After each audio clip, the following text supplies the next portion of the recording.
He tried to lure me somewhere that didn't exist. A few years back, when I was around 25, I worked mornings at a small dessert cafe tucked away on a quiet street.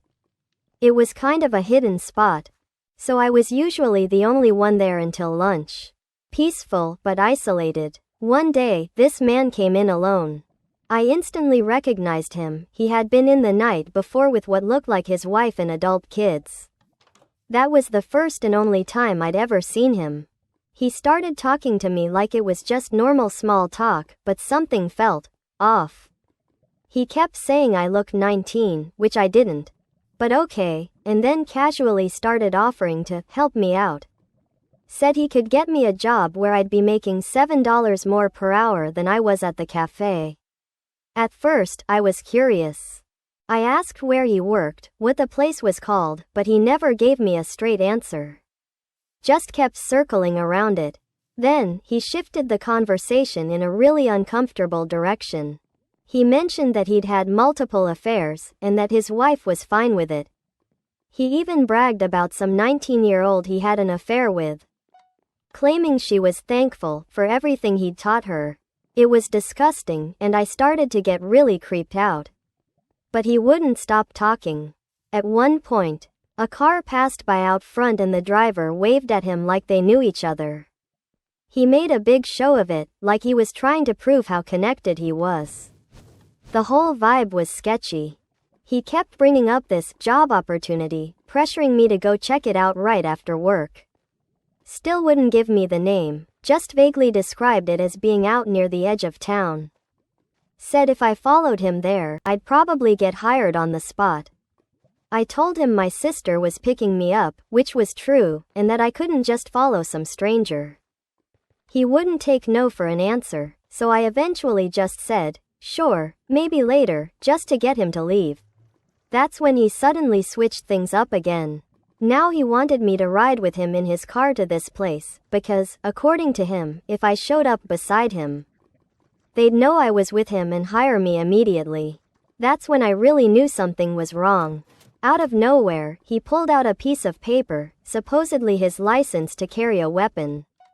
I had no idea why he showed it to me, and it just added to the tension. Finally, he gave me a company name, which I remembered so I could look it up later. After he left, I went to the back room and searched everything, the company name, the area he mentioned. Nothing came up. No business listings, no factory, no job site, just empty roads and fields. When my shift ended, my sister pulled up near the back of the cafe and I got in quickly. As we drove off, I looked back and saw him. He had actually come back and was parked around the corner, watching the cafe. I never saw him again. I told this story to a friend recently and realized how lucky I was. I never reported it. At the time, I was dealing with some dissociation from past trauma. And honestly, I was more naive than most people my age. But now, I regret not saying something. I think about the next girl he might have tried this with.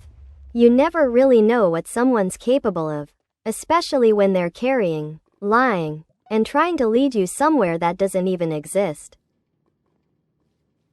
Someone knocked on my door at 3 a.m. and my life unraveled. Picture this: you're in your final year of high school. It's a rainy Friday night and you pull into the driveway. Headlights cutting through sheets of water. You walk in to find your mom drained from a long day, your dad sullen and quiet, and your younger sister bouncing with excitement just to see you.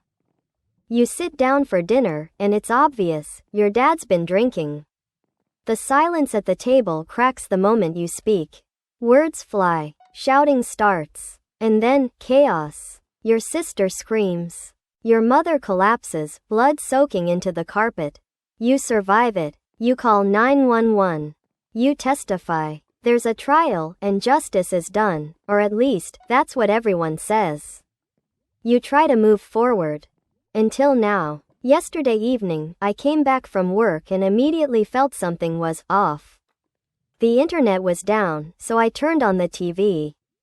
The news was on. Some upbeat anchor plowing through political headlines and international turmoil. I reheated leftover pasta and barely paid attention until the tone shifted. Breaking story out of Illinois tonight, the anchor chirped. An inmate has escaped from Fox Ridge Correctional Center, just outside Joliet. Authorities are urging residents to remain cautious. The man is considered dangerous. No photos have been released, but he's reportedly in his early 60s, 6'4", broad build, graying hair. The U.S. Marshals are involved. More details as they come. My stomach turned. That name, Fox Ridge. That's where they sent my father. But the description didn't match him, not really. Trying to distract myself, I grabbed my running shoes and headed outside. Rain was still falling, not as hard, but steady. I checked the mailboxes on my way out, pristine as always. Oddly, there was a black envelope with my name in red ink. I shoved it in my jacket pocket and kept moving.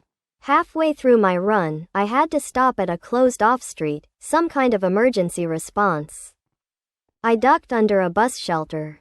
There, under the bench, glinting under the dim light, was a small folding knife, like a Swiss Army knife. Something about it felt deliberate. I pocketed it, more confused than concerned, and ran home. The power had come back while I was out. I tossed my soaked clothes in the wash and hit the shower. By the time I got out, the lights were out again. I lit a candle, grabbed the envelope, and opened it using the new knife. Inside was a sheet of thick, old parchment. On the front, in almost medieval lettering, "Do what thou wilt shall be the whole of the law." Below it, an unsettling sketch, something like a goat with 3 eyes. Or maybe not a goat at all. I unfolded the page. The message read, "To the recipient, if you are reading this, the first phase has succeeded. One of your father's closest allies is free. His new mission is to send a message to you. Your father is contesting his sentence. This time, he believes he will win. But he cannot do it without you. Be careful. Many will lie. They will say this is madness. But we will reach you again. Do not resist." The Crimson Doctrine. My hands trembled as I set the letter down. I hadn't heard that name before, the Crimson Doctrine, but everything about it felt dark and organized.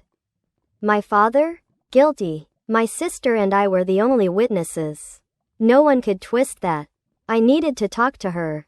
I reached for my phone, but remembered the signal was dead. The apartment Wi-Fi was still out.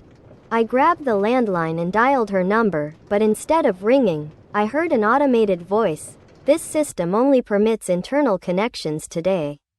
Please try again later." Internal? What did that mean? I gave up and went to bed.